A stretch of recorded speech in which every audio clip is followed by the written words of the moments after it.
बिस्मिल्लाहिर्रहमानिर्रहीम। आज का हमारा टॉपिक है Newton second law and conservation of momentum. पिछली क्लास में हमने मोमेंटम के बारे में डिटेल से बात की थी। आज हमने कंजर्वेशन ऑफ मोमेंटम उसको डिस्क्राइब करना है, लेकिन ये कहाँ से? पिछला जो हमने फार्मूला डिराइव किया था वो फार्मूला था हमारे पास F is equal to delta P divide by delta T. ये फार्मूला पिछले क्लास में हमने डिराइव किया हुआ था। अब यहाँ से हमने कंजर्वेशन ऑफ मोमेंटम को पढ़ना है। कंजर्वेशन ऑफ मोमेंटम, इसके लिए हमें सबसे पहले देखना होता है एक ऐसा सिस्टम जिसमें एक्सटर्नल सारे फोर्सेस तकरीबन ज़ीरो के बराबर होते हैं। एक ऐसा सिस्टम जिसमें सारे पार्टिकल्स, जितनी भी पार्टिकल्स हैं या बॉडीज़ हैं, उस पर सारे एक्सटर्नल फोर्सेस तकरीबन नेग्लिजिबल होते हैं या ज़ीरो के बराबर होते हैं। उस सिस्टम को हम आइसोलेटेड सिस्टम कहते हैं। तो जैसे कि मैंने कहा कि आइसोलेटेड सिस्टम में सारे एक्सटर्नल फोर्सेस ज़ीरो के बराबर होते हैं, इसलिए इस इक्वेशन में हम F को ज़ीरो के बराबर कंसिडर कर लेंगे, क्योंकि ये एक आइसोलेटेड सिस्टम में हम बात कर रहे हैं। तो यहाँ पर मैं पुट कर लूँगा F is equal to zero, तो ये हो जाएगा, ये मैं पुट कर रहा हूँ इसकी जगह। तो F is equal to delta P divide by delta T, और ये ज़ीरो के बराबर है तो मैं इसकी जगह ज़ीरो लिख लूँगा। अब मैंने क्या करना है, कंजर्वेशन ऑफ मोमेंटम को डिस्क्राइब करना है, तो मैं यहाँ से डेल्टा टी भी ख़त्म करना चाहता हूँ।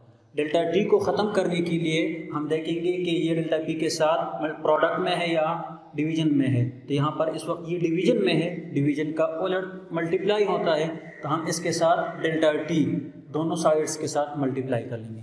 तो ये हो जाएगा delta T multiply zero is equal to delta P divide by delta T multiply delta T. ये डेल्टा टी और डेल्टा टी ये हमारे पास क्रॉस हो जाएंगे, यहाँ पर सिर्फ डेल्टा पी रह जाता है, और ज़ीरो के साथ कुछ भी मल्टीप्लाई हो जाए तो उसका आंसर ज़ीरो ही आता है। इसलिए यहाँ पर हम लिख लेंगे कि zero is equal to delta P. अब हमें पता है कि डेल्टा पी बराबर है final momentum minus initial momentum के, तो इसकी जगह मैं लिख लूँगा final momentum minus initial momentum. Zero is equal to final momentum minus initial momentum.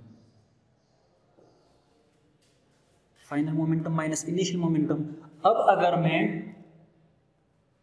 P I को दूसरी साइड पर शिफ्ट कर लूँ या पी आई में दोनों साइड्स के साथ ऐड कर लूँ, तो ये यहाँ से ख़त्म हो जाएगा, इस साइड पर सिर्फ पी एफ रह जाएगा। मैं इस स्टेप को कर रहा हूँ, पी आई को मैं दोनों साइड्स के साथ उसको ऐड कर रहा हूँ, adding initial momentum to both sides. तो zero plus initial momentum is equal to final momentum minus initial momentum, और पी आई को ऐड करना है।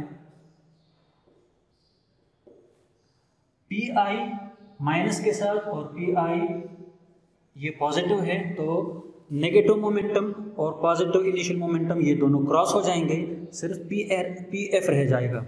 यहाँ पर ज़ीरो के साथ पी आई ऐड हो जाएगा, तो यहाँ से ये हो जाएगा P I is equal to P F. इसका मतलब ये है कि अगर हमारे पास एक आइसोलेटेड सिस्टम हो और उसमें दो बॉडीज़ एक दूसरे के साथ टकरा जाएं, कोलाइड हो जाएं, तो कोलिजन से पहले जो मोमेंटम होती है उन दोनों बॉडीज़ की, और कोलिजन के बाद उन दोनों बॉडीज़ की जो मोमेंटम होती है, आइसोलेटेड सिस्टम में हम बात कर रहे हैं, ये दोनों बराबर होती हैं। मैं फिर से रिपीट कर रहा हूँ, एक आइसोलेटेड सिस्टम में कोलिजन से पहले की मोमेंटम और कोलिजन से बाद की मोमेंटम दोनों बराबर होती है। इसको हम कहते हैं कंजर्वेशन ऑफ मोमेंटम। मैं इसकी डिफिनेशन यहाँ पर शॉर्ट में लिख रहा हूँ।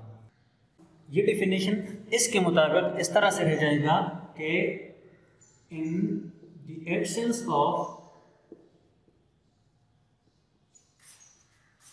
external forces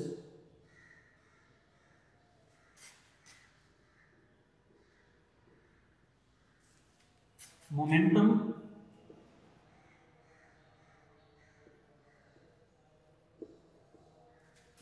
of bodies before collision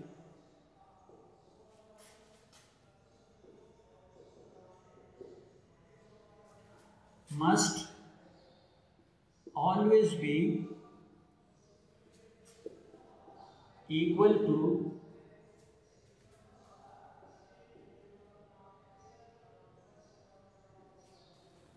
momentum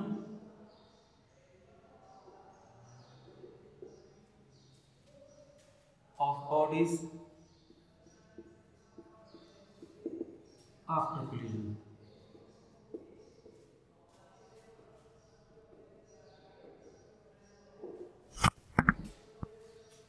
In the absence of external forces, momentum of bodies before collision must always be equal to momentum of bodies after collision. यानी अगर मेरे पास दो बॉडीज हैं, ये एक मास है और ये एक मास है, ये m2 हो गया तो ये m1 है, ये कुछ वेलोसिटी के साथ मूव कर रहा है तो ये भी कुछ वेलोसिटी के साथ मूव कर रहा है।